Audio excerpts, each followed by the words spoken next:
하나님의 말씀은 요한복음 1장 35절부터 42절까지 말씀입니다. 요한복음 1장 35절에서 42절까지 말씀입니다.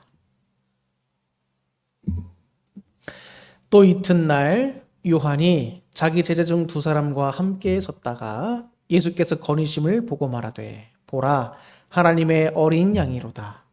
두 제자가 그의 말을 듣고 예수를 따르거늘 예수께서 돌이켜 그 따르는 것을 보시고 물어 이르시되 무엇을 구하느냐 이르되 랍비여 어디 계시오니까 하니 랍비는 번역하면 선생이라.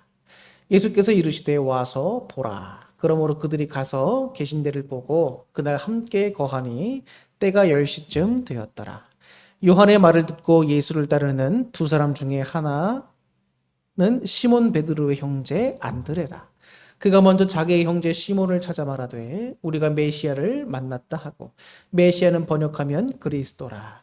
데리고 예수께 오니 예수께서 보시고 이르시되 네가 요한의 아들 시몬이니 장차 게바라 하리라 하시니라.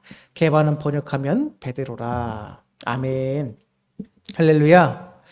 오늘 주일 예배에 참여하신 여러분 모두를 주님의 이름으로 진심으로 축복합니다. 여러분들 항상 제가 담임 목사로서 여러분들 생각하기에는 우리 성도님들이 참 한 주간 나가서 세상에서 얼마나 열심히 또 일하고 오실까라는 생각이 듭니다. 그래서 세상 일도 하랴, 가정도 돌보랴, 신앙생활도 하랴, 얼마나 어려움이 많겠습니까? 제가 느끼게 되는 거는 하나님이 정말 여러분들을 선택해 주시지 않으셨다면 신앙생활을 할 수 없겠구나라는 생각이 듭니다. 그래서 하나님은 정말 나를 택하셨을까 의심하지 마시고, 하나님 나를 사랑하실까 의심하지 마세요. 상황과 현실이 어떻든 간에 신앙생활을 하고 있다는 자체가 하나님 나를 사랑하시고 선택하셨구나라는 것을 깨닫게 해주는 증거가 됩니다. 왜냐하면 세상 일만으로도 여러분 너무 바빠서 신앙생활할 여유들이 없어요. 근데 나는 이 시간 신앙생활하고 있다? 이건 하나님이 여러분들을 단단히 붙잡고 계시다는 사실을 증명하는 겁니다. 여러분들 항상 주님이 나와 함께 하시다는 사실을 기억하시면서 어떤 어려움 속에서도 신앙을 잘 지켜낼 수 있기를 주님의 이름으로 축원합니다. 오늘의 이 본문의 말씀을 우리가 좀 살펴보면서 좀 주안점을 두고 봐야 될 내용들은 우리의 인생에서 우리는 어떤 사람들을 만나야 되는가 합니다. 그리고 나는 내 주변에 있는 이웃들에게 어떤 사람일까? 이런 것을 여러분들 좀 관심을 잘 두시면서 오늘 말씀을 들어주시기를 바랍니다. 오늘 우리가 읽고 있는 본문에서 보면 35절에 보니까 요한입니다. 이 요한은 요한복음을 쓴 요한이 아닙니다. 세례 요한입니다.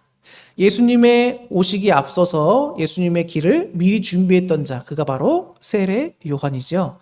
근데 이 세례 요한을 따르는 많은 제자들이 있었습니다. 그런데 이날은 요한이 자기 제자 2명과 함께 있었던 때입니다. 근데 그러다 예수님을 이제 만난 거죠. 자, 그래서 예수님이 이 자기와 함께 하던 제자 2명과 있다가 예수님께서 거니심을 봤습니다. 예수님께서 거니신다는 것은 그냥 걷고 계셨다는 것이 아니라 예수님께서는 한 군데서만 복음을 전하거나 혹은 병든 자를 치유시켜 주신 것이 아니었습니다. 주님께서는 여기서도 복음을 전하시고 병든 자를 치유하시고 또 저기서도 병든 자를 치유하시고 고쳐주셨다는 거예요. 지금 거니셨다라고 하는 것은 주님께서 천국 복음을 전하시면서 병든 자를 치유시키기 위해서 열심히 다니시는 모습을 지금 이 요한이, 세례 요한이 보고 있었다는 거예요. 그런 예수님을 보고 이 세례 요한이 자신의 제자들에게 말하는 겁니다. 뭐라고 말하는가? 하나님의 어린 양이라는 겁니다. 하나님의 어린 양. 왜 예수님을 가리켜서 여러분 어린 양이라고 표현하는지 아십니까? 어린 양은 예수님의 제물 되실 것을 의미하는 거예요. 우리 이사야서도 예언되어 있지만 예수님께서는 우리의 모든 죄를 대신 지시고 십자가에 달려 죽으실 의미를 담고 있습니다. 그래서 여러분 이스라엘 국가라고 하는 나라는 제사를 드리는 국가입니다. 그죠? 그렇기 때문에 항상 제사 때 이제 제물이 필요하고 제사를 집례할 제사장이 필요하고 반드시 지정된 성전이나 이런 곳이 반드시 필요합니다. 그렇기 때문에 하나님께서 우리의 모든 죄를 다 씻어주시기 위해서 골고다라고 하는 그 십자가 언덕이 여러분 어떻게 보면 성전으로 비유될 수가 있는 거죠. 그럼 예수님이 스스로 대제사장이 되시고 스스로 제물 되셔서 단번에 십자가상에서 제사를 드려주신 거예요. 뭘 위해서? 우리의 모든 죄를 다 씻어주시기 위해서. 그렇기 때문에 예수님을 가리켜서 제물 되시는 어린 양이라고 많이 표현합니다. 근데 하나님의 어린 양이라고 표현되고 있다는 거예요. 예수님은 단순히 사람이 아니라는 겁니다. 요한복음 1장 1절부터 지금 말씀 전까지 쭉 내려오는 말씀이 뭐예요? 예수님은 곧 하나님이시다. 예수님은 곧 말씀이신데 태초에 그가 하나님과 함께 하셨다는 거예요. 그래서 우리가 삼위일체가 있지만 여러분 삼위가 뭐죠? 성부 하나님, 성자 예수님, 성령님. 이 세 분이 근본은 하나이십니다. 그러나 서로 다른 위격을 가지시고 특별히 성자 예수님 같은 경우에는 하나님과 동등된 원래 하나님과 본체이시지만 겸손하게 하나님과 동등됨을 취하지 아니하시고 성자의 예수님 모습으로 이 땅에 오신 주님. 또 다른 위격을 갖고 계신 분인 거예요. 자, 그 신적인 예수님도 함께 제자들에게 강조하고 있는 겁니다. 예수님이 앞으로 감당하실 사역이라든지 무슨 목적이라든지 그분이 누구신지를 이 하나님의 어린 양이로다. 깨닫기 전에는 어렵지만 제자들에게 요한이 이 한 절로 설명을 하고 있는 겁니다. 그럼 요한의 곁에 있던 두 제자는 누구인가? 오늘 본문에 친절하게 말씀해 주고 있습니다. 한 사람은 베드로의 형제 안드레였다라고 말씀을 해주고 있습니다. 자, 이 안드레라고 하는 사람은 여러분 예수님의 형제였습니다. 그러면서 세례 요한을 따라다니던 제자였어요. 또 한 명은 누구냐면 학자들이 추측하기를 바로 이 요한복음을 작성한 사도 요한일 것이다 라고 추측을 합니다. 왜냐하면 사도 요한이 이 요한복음을 씀에 있어서 정말 한날 한날 이렇게 자신이 경험해왔던 일들을 자세하게 잘 쓰고 있습니다. 이런 것들은 사실 겪어보지 않으면 잘 쓰기가 힘든 내용들이죠. 그리고 특별히 자기가 만났던 예수님을 세례 요한을 쫓아다니면서 처음 예수를 만나게 되는데 그 만났던 예수님을 회상하면서 에베소에서 이제 사도 요한이 이 요한복음을 쓰지 않습니까? 그때 그 예수님을 만났던 장면을 회상하면서 하나님의 어린 양이로다라는 표현을 쓰면서 기록했다. 전반적인 내용을 봤을 때 두 제자 중 한 명은 사도 요한이고 또 한 명은 베드로 형제 안드레다. 이렇게 추측을 합니다. 근데 여러분 한번 보세요. 이 안드레라고 하는 사람이 보면 어떤 사람이었는가 우리가 좀 한번 알아보는 것도 굉장히 의미가 있습니다. 이 안드레라고 하는 이름의 뜻은 원래 남성적인 의미, 남성적인 이런 뜻을 갖고 있습니다. 남성적인. 그래서 그의 형제는 베드로였죠. 근데 이 안드레가 어떤 일을 했었냐면 정말 중요한 일을 합니다. 자기가 예수님을 처음 만나고 나서 처음 했던 행동이 뭡니까? 자기 형제인 베드로를 주님께 전도했다는 사실이 놀랍지 않나요? 이건 여러분 교회사적으로 최초의 전도였어요. 예수님의 제자들 가운데 최초의 전도. 그래서 이 안드레라고 하는 개인적으로도 봐도 교회사적으로 봐도 이 정말 의미 있는 말씀이에요, 여러분. 이 안드레가 자기의 형제인 시몬 베드로를 주님께로 전도했다는 겁니다. 그럼 이 안드레라고 하는 사람은 어떤 사람입니까? 베드로를 예수님께 인도한 사람이고 오병이어의 기적과도 굉장히 깊은 관련이 있는 사람입니다. 특히나 언제나 자기를 나타내지 않고 자진해서 뒷자리를 취하는데 힘썼던 사람이라고 학자들이 연구를 했습니다.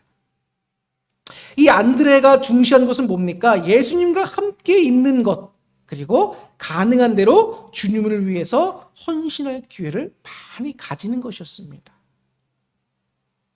그런 모습이 안드레의 생활 모습이었다는 거예요. 이 사람의 중요한 것은 내가 높은 데 올라가고 내 이름을 내고 내가 유명해지는 게 아니라 어떻게 해서든 예수님과 함께하고 주를 위해 순종하고 주를 위해 헌신하고자 하는 것에 마음을 쏟았던 사람. 그 사람이 누구다? 안드레라고 하는 사람입니다. 이렇게 볼 때에 어떤 성경학자가 이렇게 그 사람에 대해서 표현했습니다. 겸손하고 충성스럽게 그리고 기꺼이 뒷자리를 택하는 모든 사람의 수호성인이다. 아마 천주교 쪽 느낌이 나지만 이 신학자가 이렇게 안드레를 표현할 정도로 겸손하고 충성스럽고 기꺼이 뒷자리를 차지하는 사람이었다는 것을 우리에게 알려주는 겁니다. 그래서 이 안드레라고 하는 사람은 전승에 따르면 수구디아인들에게 복음을 전하고 아가야에서 X자형 십자가에 못 박혀서 나중에 순교했다라고 합니다. 그래서 안드레와 같이 주님과 그의 나라를 위해서 서로 이어주는 교량 역할을 하고 또 기꺼이 중매자가 되는 것으로 만족할 줄 아는 이런 겸손한 사람이 어떻게 보면 정말 이 시대에 우리 교회에 나와 여러분들이 돼야겠다라고 하는 생각이 듭니다. 사랑하는 성도 여러분, 안드레와 같은 복된 겸손하시고 주님과 많은 사람들의 교량 역할을 할 수 있는 저 여러분들이 될 수 있으면 좋겠습니다. 이 안드레가 했던 첫 번째 귀중한 일이 뭐였다고요? 바로 전도했다는 겁니다. 전도했다. 여러분, 우리가 교회를 다니면서 전도하는 것은 굉장히 중요한 의미가 있습니다. 어떻게 보면 교회가 반드시 해야 할 일 중에 하나가 바로 전도죠. 근데 전도라고 하는 것은 여러분 너무 잘 아시겠지만 사실 하기가 어려운 것 중에 하나입니다. 근데 참 재밌는 게 뭔지 아세요? 전도하러 가기 전까지가 어렵지 나가면 막상 잘해요. 참 신기합니다. 그러니까 전도하러 나가고 복음을 전하러 나갈 때 사탄들이 얼마나 방해하는지 몰라요. 못하게 하려고. 여러분 기도하는 거 얼마나 중요한 거 아시죠? 근데 기도하러 나갈 때 얼마나 힘듭니까? 기도하러 와서 앉아서도 계속 공격해요. 못하게 하려고. 그럼 왜 그러는 겁니까? 기도가 그만큼 하나님과 우리의 관계에서 중요하다는 것을 알기 때문에 공격하는 거예요. 그렇기 때문에 기도할 상황이 안 되고 기도하기가 어렵고 싫을 때 더 나와서 기도해야 되는 거예요. 그와 마찬가지로 전도도 마찬가지입니다. 전도도 우리가 매일 할 수 있으면 좋죠. 매일 못한다 하더라도 정말 날짜와 시간을 정해놓고 이때는 내가 반드시 나가리라. 혹은 내가 일터에서 이렇게 전하리라. 라고 하는 다짐이 좀 우리에게 있어야 합니다. 아유, 목사님 전도 얘기하시면 항상 제 마음이 불편합니다. 라고 생각하실 수 있지만 여러분 전도를 어렵게 생각하지 마시고 부담스럽게 생각하지 마시고 삶에서 조금씩 간단하더라도 하는 모습이 필요합니다. 저희 어머니가 저에게 지난주에 만났는데 부모님 뵈러서 만났는데 저에게 그런 말씀 해주시는 거예요. 저희 어머니가 이제 연세가 70이시니까 이제 고혈압도 생기시고 해서 병원에 가서 약을 타다 드십니다. 근데 병원에 가서 의사를 딱 만난 거예요. 근데 그 의사에게 저희 어머니가 첫 마디로 뭐라고 말씀했는지 아세요? 선생님은 육신을 고치는 의사지만 저는 영혼을 고치는 의사입니다. 선생님, 예수님 믿으세요. 그랬더니 그 의사 선생님이 뭐라고 하시는지 아세요? 네. 이런 반응이에요. 근데 그러면 어떻습니까? 예수님을 전하는 게 중요합니다. 왠지 아십니까? 하나님의 말씀은 살아 운동력이 있기 때문입니다. 권능이 있고 능력이 있어요. 어떤 할머니가 과거의 일이죠. 그때 할머니가 이제 아파트마다 초인종을 띵동띵동 누르면서 가가호호 복음을 전해 다니던 할머니가 계셨었어요. 근데 옛날 어르신 양반이 뭘 많이 배우셨겠습니까? 그냥 전도해야 된다는 것만 아시고 많은 거 알지도 못해.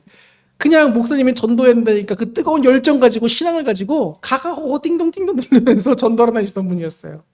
근데 어느 날 이 할머니가 한 집에 띵동띵동 누르는데 그 집주인이 귀찮다 또 누가 와서 누르는 거냐고 모른 척 해야지 라고 있었대요. 근데 이 할머니가 계속 누르는 거예요. 그러니까 도대체 누구냐 해가지고 이 사람이 결국 참다 못해 나가서 문을 탁 열었는데 그 할머니가 대뜸하는 첫 말이 예수님 믿어 안 믿으면 죽어 이랬다는 거예요. 근데 그 집주인이 의사예요. 그러니까 얼마나 황당해요. 예수님을 안 믿으면 죽는데 내가 그래서 예수라는 양반이 누군지 알려고 교회 나왔다 예수님 믿게 된 거 아니에요. 하나님의 역사가 여러분 내가 지식이 있느냐 없느냐가 중요한 게 아니에요. 내가 뭘 많이 알고 있느냐 없느냐가 중요한 게 아닙니다. 예수님이라고는 그 단어 하나만 알고도 예수님 믿으세요 요 한 말 갖고도 주님의 역사는 일어난다는 거예요. 놀랍지 않습니까? 그게 하나님의 역사예요. 그렇기 때문에 이 사람이 내가 복음을 전해도 안 들어 라고 실망하지 마시고 우리는 어느 자리에서 어느 곳에 있던 항상 전도의 문이 열리게 해주소서. 제가 주님의 이름을 전할 때 이 말씀을 듣고 주님께로 돌아올 수 있는 사람을 오늘 꼭 만나게 해주소서. 기도하는 게 필요합니다. 저희 사모님하고 저하고 일주일에 2번씩 전도를 매주 나가지만 저희가 나가기 전에 저는 항상 그렇게 기도해요. 사탄의 방해를 물리쳐달라고 기도하고 성령님이 함께 해달라고 기도하고 오늘 꼭 이 복음이 필요한 자들을 만날 수 있게 해달라고 꼭 기도하고 나갑니다. 그 3가지를 항상 꼭 놓고 기도하고 나가요. 그럼 여러분 나가서 전도하다 보면요 참 재밌습니다. 처음에 저희가 전도한 지 지금 그래도 꽤 됐는데 몇 년 동안 사람들이 우리를 잘 알아보지도 못해요. 그런데 몇 년 지나고 나서 요즘 나가면은 저희들을 알아봐요. 아유 목사님 또 나오셨냐고. 여기 더운데 오늘도 또 나오셨냐고. 예, 생전 전 몰라요. 저는 얼굴 기억도 잘 못합니다. 근데 그분들은 저라는 사람을 자주 보니까 그분들은 저를 사모님을 기억하겠죠. 그럽니다. 전도를 하다 보면 또 나름대로 뿌듯해요. 아 이제서야 나를 좀 이제 알아가시는 분들이 생기는구나. 근데 한 가지 안타까운 거는 젊은 사람들은 전도를 하건 전도지를 줘도 잘 안 받아요. 젊은 사람들. 근데 꼭 어르신들은 예의상이라도 받아줍니다. 그래서 소망이 있어요. 근데 우리가 해야 될 건 뭡니까 여러분? 정말 전도하셔야 되는 때입니다. 정말이에요. 교회가 어려워진다 저는 이런 걱정 굳이 안 합니다. 왜냐면 말세가 되면 다 어려워지게 돼 있어요. 우리 교회뿐만 아니라 모든 게 다. 근데 그런 상황에서 우리 교회가 정말 해야 될 일이 뭐겠냔 말이에요. 한 영혼이라도 더 주님께로 인도해야 돼. 정말 중요한 일입니다. 오늘 이 안드레라고 하는 제자가 이제 세례 요한의 제자에서 오늘 예수님의 제자가 되는 아주 특별한 날이죠. 근데 그 특별한 날 자기의 가족인 베드로를 주님께로 인도했다는 거예요. 여러분 여기서 우리가 전도할 때 괜히 생뚱맞은 사람에게 가서 전도하는 것보다도 우선적으로 우리 가족을 한번 생각하면 전도해야 되지 않을까 생각이 듭니다. 가족에 대한 전도 여러분 영혼 구원 굉장히 중요한 거예요. 이 세상에서 나에게 정말 의미 있는 사람들이 누굽니까? 직장 동료인가요? 아닙니다. 그런 사람들은 그냥 직장에서 만나서 사는 사람들이에요. 우리의 참된 의미가 될 수 없어요. 그러면 누굽니까? 친구? 아무리 중요하다고 내 가족보다 못한 거예요. 내 사랑하는 남편과 아내, 내 사랑하는 자녀들, 이들의 영혼이 여러분 구원받지 못한다라고 한번 생각해 본다면 정말 마음이 아픕니다. 그러니까 저는 정말 복된 것 중에 복된 게 뭐냐? 온 가족이 함께 신앙생활하는 거예요. 예수님 잘 믿는 겁니다. 그런 가정이 얼마나 부러운지 몰라요. 저희 가정은요, 저희 어머니가 신앙생활을 먼저 하셨고 어머니 태중에서 제가 신앙생활 같이 하다가 나온 모태신앙인 거예요. 그러니까 저희 집은 3식구입니다. 아버지, 어머니, 저. 그런데 저희 아버님은 신앙생활을 안 하시는 거예요. 저희 어머니와 아버지 사이에서 얼마나 많은 갈등이 있었겠습니까? 믿지 않는 남편이 헌금 갖다 구박하고 술 먹는 남편, 담배 피는 남편, 신앙인의 입장에서 그거를 또 봐야 되고 때로는 또 이해할 수도 있겠지만 참지 못해 힘들어할 때도 있고 또 세상적인 기준과 가치로 신앙적인 가치와 이게 맞습니까? 안 맞지? 하나님께 우리 어머니가 하나님께 우리 아버지에 대해서 영혼 구원 시켜달라고 여러분 한평생을 기도하셨어요. 한평생. 생각해보세요. 1, 2년이 아니라 한평생. 저희 아버지가 연세가 드시고 나서 힘이 조금 빠지시고 또 생각하는 것도 달라지시고 하셨습니다. 저희 아버지 많이 좋아지셨고 이제는 신앙생활도 하세요. 물론 교회는 안 다니시지만 온라인 예배로 예배 드리시면서 매일 성경을 읽으시고 눈물도 흘리시고 감동도 받으시고 있습니다. 저는 온라인 예배가 그래서 중요하다고 생각해요. 왜냐하면 이런 분들이 온라인 예배가 없었다면 교회에 나와서 예배를 듣겠습니까? 예수님에 대해서 알아갈 수 있겠습니까? 온라인 예배라도 있으니까 전도가 되는 거예요, 여러분. 저희 어머님의 끝없는 기도가 저희 아버지를 변화시키는데 일조한 겁니다. 하나님의 역사가 나타나는 거예요. 가족 전도해야 합니다, 여러분. 저희 어머니가 우리 아버지 전도해서 기도한 것뿐만이겠습니까? 저희 어머니가 아버지께 얼마나 헌신적으로 하시는지도 아셔야 되는 거예요. 물론 저희 아버지도 어머니께 엄청 헌신적으로 잘하시는 분이에요. 착하시고 선하신 분입니다. 근데 저희 어머님도 아버님 전도하기 위해서 많은 노력들을 하시는 거예요. 삶에서 짜잘짜잘한 부분이라도 자꾸 하시는 겁니다. 예수님 말씀을 띡 전하고 항상 끝나면 안 되는 거 아시잖아요. 우리의 삶의 모습이 저 사람을 감동시킬 때까지 나가야 되는 거예요. 저 사람을 감동시킬 때까지. 마음의 문을 자꾸 우리가 두드린다고 생각하는 겁니다. 그게 나의 모습, 예수님 믿는 사람으로서 내가 정말 먼저 빛된 모습을 잘 보여줘야지 하는 것은 그 닫혀있는 안 믿는 사람의 마음을 자꾸 우리가 두드려주는 거예요. 이렇게 열라고, 예수님 복음이 들어가라고. 그렇기 때문에 여러분, 그리스도인들이 말 한마디, 행동 하나하나가 정말 중요한 거예요. 전도하지 못할 거면 말과 행동이라도 잘해야 됩니다. 야, 저 사람 괜찮다. 근데 오늘 알고 봤더니 교회 다니는 사람이네? 좋죠? 제가 요 근처에 어떤 분식집을 최근에 우리 사모님 덕분에 알게 됐어요. 맛있는 데 있다 그래가지고. 그런데 그 두 부부가 이제 연세가 있으신 분들이죠. 두 부부가 거기서 장사를 하시는 건데 교인들이세요. 이웃교회 교인입니다. 근데 그분들이 모든 사람에게 장사를 하면서 참 친절해요. 막 시키자는데 막 서비스로 막 더 주고 말도 친절하게 하고. 여러분, 분식집에 클래식이 어울립니까? 제가 볼 때 이분들이 좀 교양이 있으신 분들인 것 같아요. 클래식을 틀어놓고 점잖게 깔끔하게 모든 것들이 투명하고 공개되게 다 보이게 하고 다 합니다. 그런데 그렇게 서비스를 주면서 친절하게 한 말씀 한 말씀 하시면서 이렇게 해주는 모습을 보면서 야, 이 사람도 참 괜찮다 느꼈는데 교인들이야. 그러니까 제가 목사로서 무슨 마음이 들었겠습니까? 야, 우리 교회도 이런 교인들이 있으면 좋겠다. 내가 평신도면 저 사람들 다니는 교회 다니고 싶겠다. 이런 마음이 드는 거예요. 근데 이분들이 어떻게 하는지 저보고 와서 혹시 목사님이세요? 그러는 거예요. 아유, 숨기지도 못해요. 저보고 어떻게 목사님인 줄 알았냐고.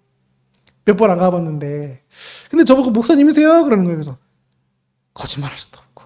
네, 맞아요. 그랬더니 서비스를 막 주시는 거예요. 그래서 감사하다가 먹고 왔는데 참 그런 사람들이 여러분 말과 행동 하나하나가 전도하는데 큰 도움이 되는 거예요. 어떤 분들은 예수님 믿으라고 막 전합니다. 근데 삶의 모습과 언행이 정말 내가 봐도 아니야. 누가 봐도 아니야. 이러면 그 전도를 받은 사람들이 뭐라고 생각하겠습니까? 너나 잘 다니세요. 그러겠지. 너가 믿는 예수님 나는 안 믿고 싶다. 이렇게 되겠지. 그렇기 때문에 우리의 모습이 중요한 겁니다. 그래서 오늘 예수님께서 보신 말씀 중에 나를 쫓으라라고 나오십니다. 나를 쫓으라라고 말씀하세요. 나를 쫓으라. 쫓으라는 건 뭐죠? 그냥 우리가 예수님만 졸졸졸졸 따라다니는 행동을 말하는 건가요? 아닙니다. 나를 쫓는다는 것은 예수님의 제자가 된다는 거예요. 예수님이 계신 곳에 내가 있는 것이고, 예수님의 눈에 가 있는 곳에 내 눈이 가 있어야 되고, 예수님이 손에 행하시는 곳에 내 손이 가서 행해야 되는 겁니다. 주님의 손과 발이 돼야 되는 거예요. 그게 제자로서 주님을 따르는 겁니다. 그러려면 뭐예요? 자기 부인이 필요하고 내게 주어진 십자가를 지고 나갈 수 있는 결단이 필요하다는 거예요. 그런데 우리가 삶을 살다 보면서 너무나 삶이 괴롭고 힘들다고 어렵다 보니까, 혹은 바쁘다 보니까, 혹은 내 여유를 즐길 시간도 없다 보니까 그런 십자가라든지 자기 부인은 다 생각하지도 않고 살아갑니다. 세상이 너무 바쁘니까. 바쁘게 그냥 하루를 훅 막 지나가. 근데 여러분, 항상 신앙생활하는 우리들은 자기 부인하는 연습을 늘 해야 해요. 주님의 뜻에 맞춰서 제가 순종하겠습니다. 이런 결단이 날마다 필요하단 말이에요. 제가 설교 서두에 말씀드렸지요? 하나님께서 여러분들을 선택하셨고 붙잡고 계신다. 왜 그러는 걸까요? 하나님 첫 번째로 여러분을 사랑하시기 때문이지만 하나님이 여러분들을 제자로 부르셨단 말이에요. 예수님의 제자로. 그러면 나는 예수님 믿습니다. 예수님을 쫓습니다. 하는데 교회만 왔다 갔다 하면 그게 쫓는 거냐고. 아니란 말이에요. 주님께 기도할 때 여러분, 날마다 주님을 경외하고 주님을 겸손히 섬기게 해달라고 기도하는 이유가 뭡니까? 그게 자기 부인과 자기 십자가와 연결되는 거예요. 내 모든 신앙 전반적인 것이 다 연결되는 겁니다. 주님을 경외하지 않고 겸손하지 않으면 어떻게 되는 거예요? 교만해지는 겁니다. 그러면 주님 뜻을 따를까요? 안 따르죠. 그럼 그게 제자입니까? 제자가 아니지.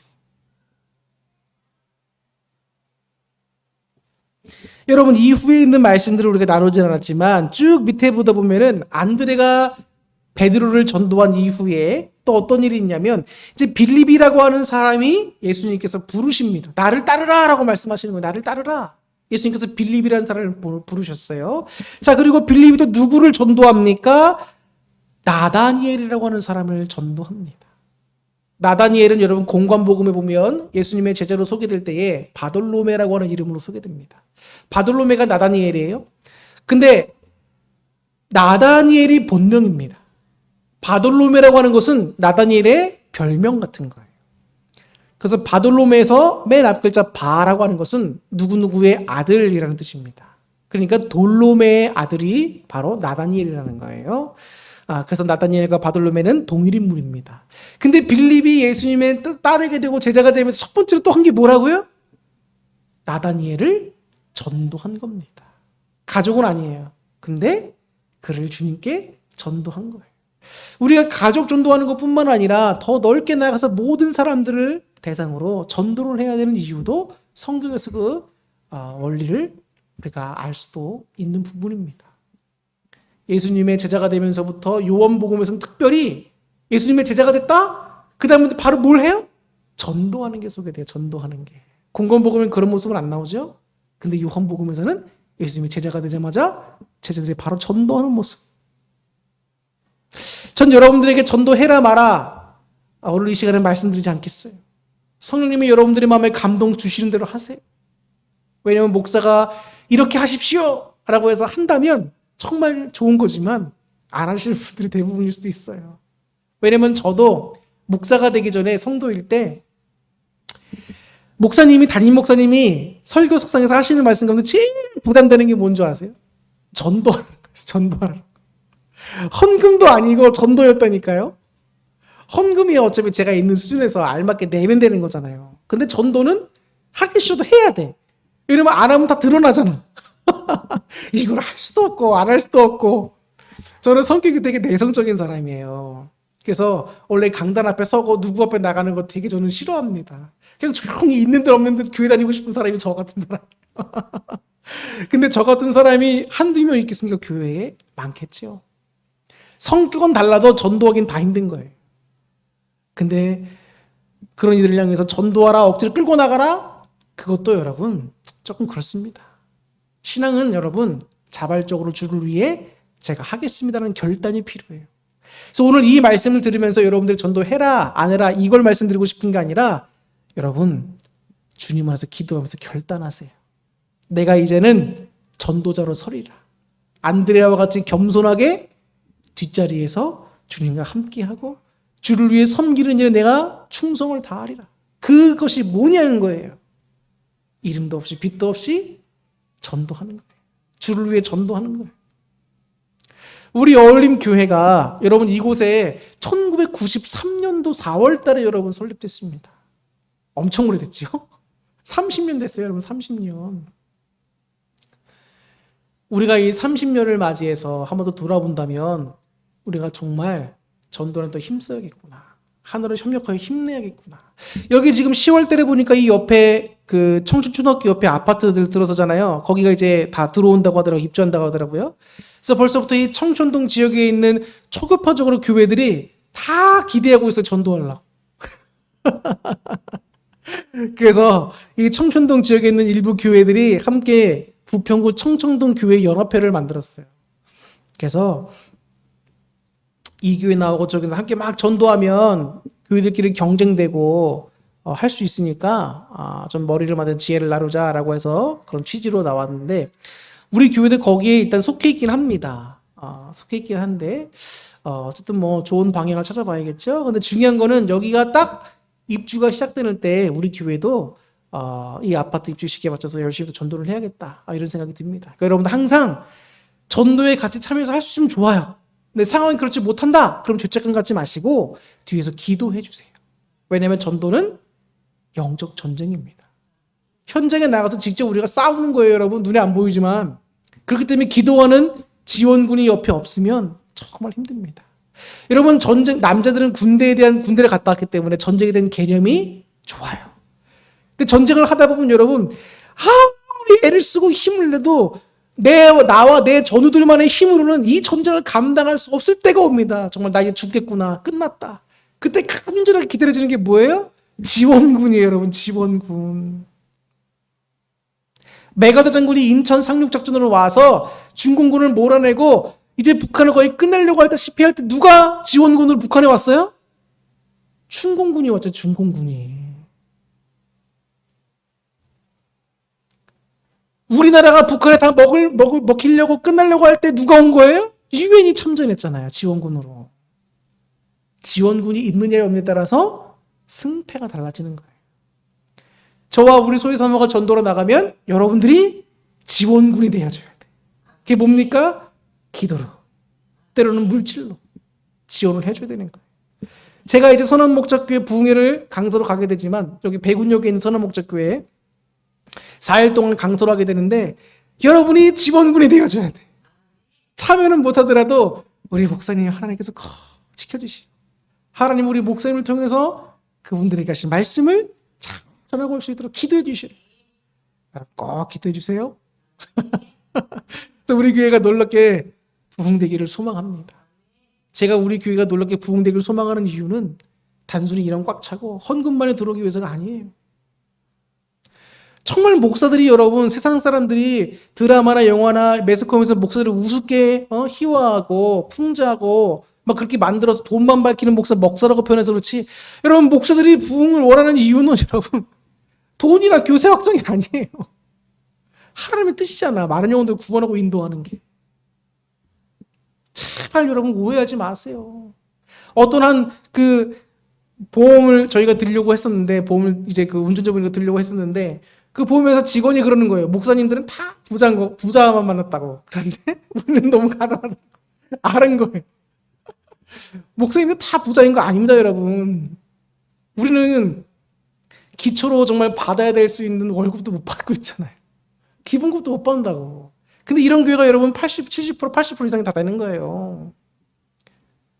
교회 목사들 여러분, 목사보다 여러분 온전한 목사들이 더 많습니다. 그러니까 제발 교회들 오해하지 마시고 예수님 잘 믿으라 집중하세요. 목사님들 비판하지 마세요. 여러분들이 이 자리에 서보세요. 여러분들도 비판의 대상이 됩니다. 왜? 사람도 완벽하지 않아요. 그러니까 목사도 성도 비판하지 말고 성도도 목사 비판하지 말고 그냥 다 같은 죄인이다 하나 돼서 예수님 잘 섬기고 전도에 힘쓰고 주님께 칭찬받는 여러분 되셔야 됩니다. 아셨죠? 네, 그런 따뜻하고 사랑이 넘치는 우리 교회에 전도된 열정으로 많은 여러분 주님께 인도하는 교회가 되기를 소망하고 또 축복합니다. 기도하겠습니다.